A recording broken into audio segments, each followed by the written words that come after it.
Tem histórias que começam com um prato de comida, mas terminam com gritos sufocados e um segredo que ninguém deveria descobrir. Clara, uma cozinheira jovem e batalhadora, aceitou um emprego em um rancho isolado, daqueles que parecem tirados de novela de época. Só que a realidade ali dentro era ainda mais escura do que qualquer ficção. Entre paredes silenciosas e olhares que não sorriam, ela sentiu na pele o preço da ingenuidade. Quantas vezes a promessa de estabilidade esconde algo perigoso?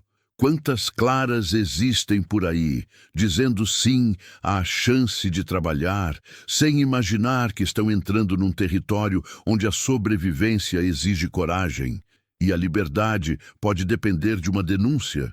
Talvez você conheça alguém assim, talvez você mesmo já tenha se calado por medo. Mas e se a gente te dissesse que até nos cenários mais assustadores existe espaço para transformação? Que da cozinha do terror pode nascer uma cozinha comunitária, que alimenta não só o corpo, mas também a alma de quem já perdeu quase tudo? O que você faria se descobrisse que o rancho dos seus sonhos era, na verdade, um campo de horrores? Essa história é sobre coragem, fuga, denúncia, mas também é sobre renascimento, justiça e empoderamento feminino.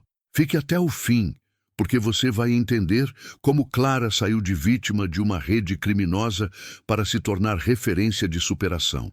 E o mais surpreendente? Um dos donos do rancho tinha um segredo que mudaria tudo. Clara era daquelas que transformavam sobras em banquetes. Cresceu ouvindo elogios pelas mãos de fada na cozinha, mas, como muitos talentos por aí, foi atropelada pela realidade. Desemprego, aluguel atrasado e a geladeira gritando vazio. Quando apareceu uma proposta de trabalho como cozinheira em um rancho isolado, ela hesitou. Mas a fome e o desespero não pedem permissão. O combinado era moradia, salário fixo e comida à vontade. Quem recusaria? Com a mala nas costas e o coração apertado, Clara embarcou rumo ao desconhecido. Chegando lá, tudo parecia, à primeira vista, até poético. Um lugar cercado pela mata, com galpões de madeira, cavalos soltos e um ar bucólico que lembrava contos de fazenda. Mas o rancho era grande demais para tão pouca gente, só homens. E todos pareciam tensos, como se estivessem sempre à espera de algo. Ou alguém. Seu Zeca, o capataz, era direto, quase seco, mas dizia com orgulho que o lugar funcionava como um relógio. Pedro, mais jovem e mais gentil, foi o único que sorriu de verdade. Otávio, no entanto, mal falava. E quando falava, o tom era sempre de comando. Logo nos primeiros dias, Clara percebeu que algo ali não encaixava. Portas que trancavam sozinhas, janelas com grades do lado de dentro e um silêncio que cobria tudo como um cobertor grosso e desconfortável. A cozinha era bem equipada, mas afastada do casarão principal. E, embora tivesse liberdade para preparar as refeições, não podia circular além de certos pontos. Sempre que tentava puxar conversa, os homens respondiam com evasivas ou mudavam de assunto. A sensação era clara. Ela não devia estar ali, ou pelo menos não devia saber demais. Ainda assim, Clara tentou se convencer de que estava exagerando. Era grata pela chance e precisava daquele dinheiro. Mas havia olhares que perfuravam, portas que só abriam à noite, caminhões que chegavam de madrugada. Havia uma tensão no ar que nem o cheiro de comida conseguia disfarçar. Aos poucos, o rancho que parecia refúgio se tornava uma prisão. E ela, uma peça sem saber o jogo em que estava sendo usada. Nos dias seguintes, Clara começou a perceber detalhes que antes ignorava. As janelas do alojamento tinham grades por fora, e não por dentro, como seria comum em áreas isoladas. As trancas das portas não estavam do lado de quem queria proteger-se, mas do lado de fora, como se quem estivesse dentro devesse ser contido. Isso a fez sentir algo estranho no estômago, aquela pontada que a gente sente quando o corpo percebe o perigo antes da mente formular as palavras certas. E mesmo tentando se manter firme, a sensação de estar presa aumentava a cada novo detalhe. Otávio era o mais enigmático entre todos. Seus passos não faziam barulho e seus olhos pareciam estar sempre um segundo à frente dos outros. Ele não falava muito, mas quando cruzava com Clara, lançava olhares que misturavam vigilância e um tipo desconcertante de autoridade, como se dissesse sem dizer: "Eu sei mais do que você pensa." Ela passou a evitá-lo, mas era difícil. Ele aparecia nos momentos mais improváveis, quase como uma sombra. E cada aparição dele reforçava a impressão de que ela não era só uma cozinheira ali. Pedro, por outro lado, se tornava uma das poucas âncoras de sanidade naquele ambiente. Era mais leve, fazia perguntas sobre sua vida anterior, falava da infância com um tom melancólico e desconectado do lugar. Ainda assim, até ele parecia guardar algo. Certa vez, Clara perguntou o que faziam ali, além da pecuária. Ele hesitou, disse que o rancho cuidava de outras coisas também, e mudou de assunto. Foi nesse momento que ela percebeu. Todos ali estavam enredados, de algum jeito, em algo maior, algo sombrio, algo que ninguém ousava nomear.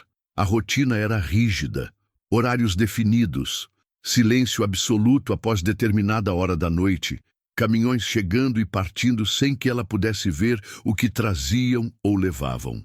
Não havia mulheres além dela, e os galpões nos fundos pareciam ter regras próprias, sempre vigiados e trancados. Tudo parecia funcionar sob uma lógica própria, onde cada pessoa cumpria um papel e ninguém fazia perguntas. Clara, mesmo sem saber, já começava a fazer as perguntas certas. E quem começa a perguntar, cedo ou tarde descobre o que não devia. Clara aprendeu rápido que naquele rancho sobreviver exigia silêncio e olhos bem abertos. Mas a verdade tem um jeito curioso de se revelar quando encontra alguém com coragem. E Clara, embora assustada, decidiu não ignorar os sinais. Começou a anotar pequenos detalhes, horários em que os caminhões chegavam, quem desaparecia por horas e quais portas ficavam trancadas mesmo em pleno dia. Escondia os papéis entre os pacotes de farinha e o fundo falso de uma gaveta. Cada anotação era uma tentativa de dar sentido ao absurdo. Certa noite, ao ouvir um barulho vindo do galpão dos fundos, Clara se escondeu atrás da mureta da cozinha externa e observou. Viu Pedro discutindo em voz baixa com Otávio e seu Zeca. Um deles mencionou: "A próxima leva já chegou." E outro respondeu: "A fronteira está vigiada, temos que esperar a próxima brecha." Aquilo não era sobre gado, não era sobre comida. Era sobre gente, gente como ela, talvez mais vulnerável, que não teve nem a chance de escolher. Imigrantes ilegais, mulheres, crianças. Ela não sabia ainda, mas soube, naquele instante, que havia algo profundamente errado. Dias depois, aproveitando uma distração, Clara entrou sorrateira no galpão, um lugar onde até então ela nunca tinha pisado. Lá dentro, entre caixas mal empilhadas e sacos plásticos cheios de mantimentos, havia documentos com nomes, nacionalidades e idades. Muitos, muito jovens. Também encontrou alguns pertences pessoais, colares, brinquedos, roupas femininas. O rancho não era só uma fazenda. Era uma base de apoio de uma rede criminosa ligada ao tráfico humano. Aquilo cortou Clara como uma faca. O chão pareceu sumir sob seus pés. Com as mãos trêmulas, ela saiu de lá e correu para o quarto. Sabia que não podia confiar em ninguém, talvez nem mesmo em Pedro. Mas algo dentro dela mudou naquela noite. Não era mais só uma cozinheira tentando pagar as contas. Era uma mulher com informações perigosas demais para simplesmente seguir cozinhando. Agora, ela precisava escolher entre o medo e a coragem. E a escolha teria que ser rápida, porque quem descobre segredos assim não costuma durar muito tempo calado. O plano de fuga não foi elaborado, foi instintivo, quase selvagem. Depois de descobrir a verdade, Clara sabia que o tempo estava contra ela. Tentou agir normalmente por mais 2 dias, mas Otávio parecia farejar tensão. As conversas entre os homens ficaram mais curtas, os olhares mais diretos. Certa noite, ela foi chamada até o galpão, e o tom era frio demais para ser só sobre comida. Quando viu seu Zeca trancar a porta atrás dela, o coração disparou. Ela inventou uma desculpa, fingiu uma dor forte, pediu para ir ao banheiro. Foi aí que encontrou Pedro, como se o destino tivesse lhe estendido a mão. Pedro hesitou ao ouvi-la, mas algo em seus olhos mostrava que ele também já não dormia em paz havia tempos. Clara foi direta. Eu sei o que acontece aqui. Se você não me ajudar, eles vão me apagar como fizeram com os outros. Ele tremia. Murmurou que já pensava em fugir, que aquilo estava errado desde o começo, mas nunca teve coragem. E naquele instante, um laço invisível se formou. A sobrevivência de um estava ligada ao outro. Em minutos, eles pegaram o essencial. Alguns documentos, um celular escondido de Pedro e comida para a estrada. A saída seria pelos fundos, por uma trilha que levava até a rodovia. Mas eles não contavam com os cães. Os latidos rasgaram o silêncio da madrugada como sirenes. Luzes se acenderam e vozes começaram a gritar. Pedro empurrou Clara pela trilha enquanto tentava despistar os perseguidores. Um disparo soou atrás deles. Outro. Clara sentiu o vento de um projétil passar perto demais. Mas correr era tudo o que podiam fazer. Matas fechadas, lama até os joelhos, galhos que arranhavam o rosto e o peito acelerado num ritmo insano. Por fim, viram luzes, faróis, um caminhão. Clara se jogou na frente.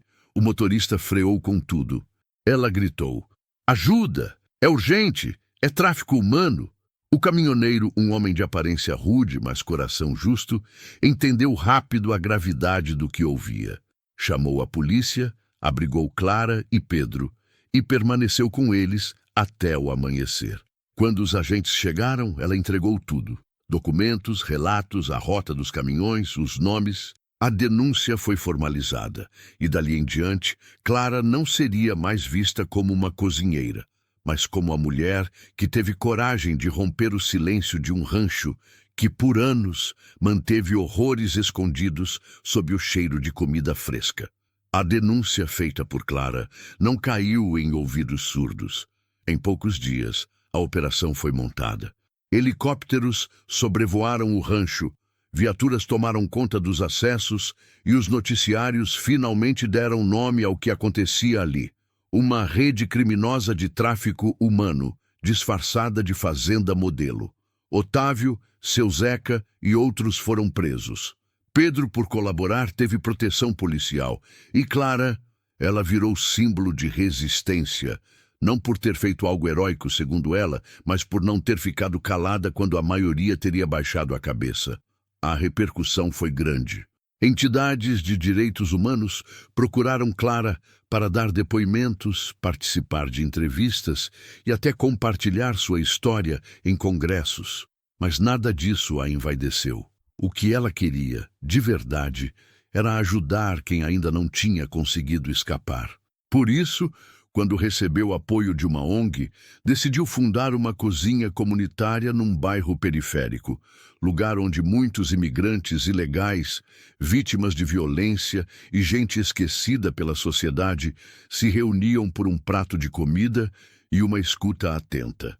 A cozinha, mais do que alimento, servia como abrigo de dignidade. Ali, as mulheres tinham voz, falavam de suas dores, mas também de seus sonhos. Clara promovia rodas de conversa, ensinava receitas, falava sobre segurança, sobre independência e sobre como pequenos gestos, como desconfiar de promessas boas demais, podem salvar uma vida.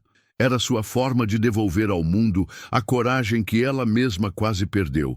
E não faltavam voluntários, gente que dizia: "Vi sua história e me lembrei de mim."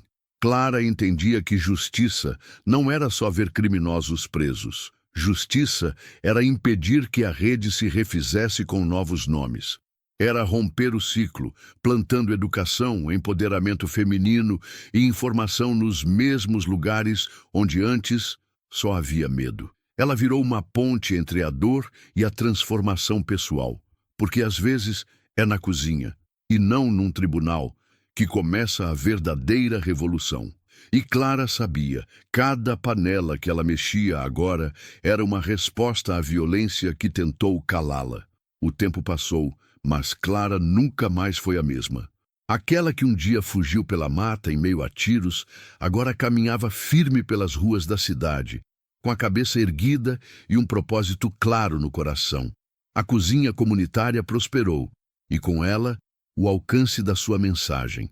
Clara passou a ser convidada para dar palestras em escolas, centros de acolhimento e até penitenciárias. Falava sobre sobrevivência, coragem e, principalmente, sobre o poder da transformação pessoal. Dizia: não importa o que fizeram com você, importa o que você faz com o que fizeram. Em um desses encontros, ela conheceu Ana, uma moça haitiana que havia cruzado fronteiras em busca de uma vida melhor. Ana não falava português com fluência, mas sua dor era universal. Tinha sido enganada por falsas promessas de emprego, assim como Clara. As duas se abraçaram em silêncio. A partir daí, Clara passou a receber mais imigrantes ilegais em sua cozinha. Ali, eles não eram números ou estatísticas, eram gente com nome, história e principalmente com direito a recomeçar.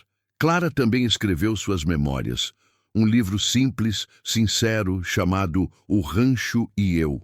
No capítulo final, ela descreve a noite em que queimou a última carta deixada por Otávio, um pedido de perdão escrito da prisão. Aquilo simbolizava o fim de um ciclo. Ela não queria mais carregar a sombra do que viveu. Queria que sua voz ecoasse onde antes havia silêncio. E ao colocar suas palavras no papel, encontrou cura e ofereceu esperança a outros. Hoje, Clara é vista como uma líder, mas continua se chamando de cozinheira. Diz que o tempero que ela mais usa agora é o da solidariedade, porque aprendeu na prática que empoderar é alimentar, que resistir é servir, e que denunciar, muitas vezes, é o primeiro passo para construir algo muito maior do que a dor. A sua história não é sobre um fim trágico, é sobre superação. E talvez sobre como até os piores caminhos podem levar a destinos que mudam o mundo ao nosso redor. E você? O que faria se descobrisse que por trás de uma porta trancada existem pessoas esperando por alguém com coragem para agir? A história da Clara nos mostra que nem sempre a salvação vem dos fortes, mas dos atentos, dos sensíveis, daqueles que se recusam a fingir que não viram. Às vezes, tudo o que uma vida precisa para mudar é que alguém escolha fazer a coisa certa, mesmo com medo. Quantas histórias parecidas ainda estão escondidas por aí, esperando alguém como você para serem contadas? Talvez você já tenha passado por algo parecido. Talvez conheça alguém que precisa escutar essas palavras hoje. O que você pode fazer a partir de agora com o que acabou de sentir? Se essa história te tocou de alguma forma, curta o vídeo, compartilhe com alguém que precisa ouvir isso e se inscreva no canal para continuar acompanhando relatos que inspiram, emocionam e fazem a gente refletir sobre o mundo e sobre nós mesmos. E comenta aqui embaixo, de qual cidade ou país você está nos assistindo. E mais, essa história te lembrou de alguma situação real que você já viu ou viveu? Vamos continuar essa conversa nos comentários. Sua voz pode inspirar outras pessoas também.